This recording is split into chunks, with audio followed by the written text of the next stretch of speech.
Za 780 rokov od prvej písomnej zmienky sa v Hrádku mnoho udialo. Navštívilo ho aj niekoľko významných osobností svojej doby. My si postupne pripomenieme 3 najvýznamnejšie návštevy, ktoré Hrádok privítal. Kým začneme prvou, pozrieme sa na jeden výrok zo slávneho filmu Cisárov pekár. Myslím, že by bylo třeba přijmout vyslance jeho veličenstva krále Matyáše. Říkáme jasně, co třeba, to netřeba.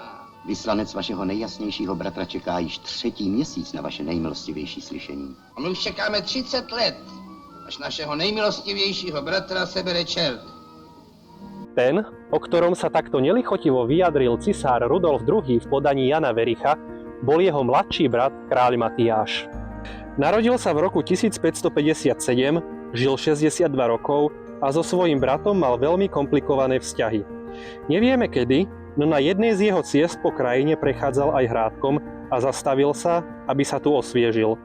Podľa legendy to bolo priamo tu, pri tejto studničke. Od tých čias a na pamiatku tejto udalosti volajú Hradčania túto studňu Matyáška. Na záver sa pozrieme ešte na jednu zaujímavosť. Ide o gramatiku. Keďže sa jedná o českého kráľa, jeho meno Matyáš sa píše s Y. Od toho je aj pravopisne správne odvodený názov studne Matyáška.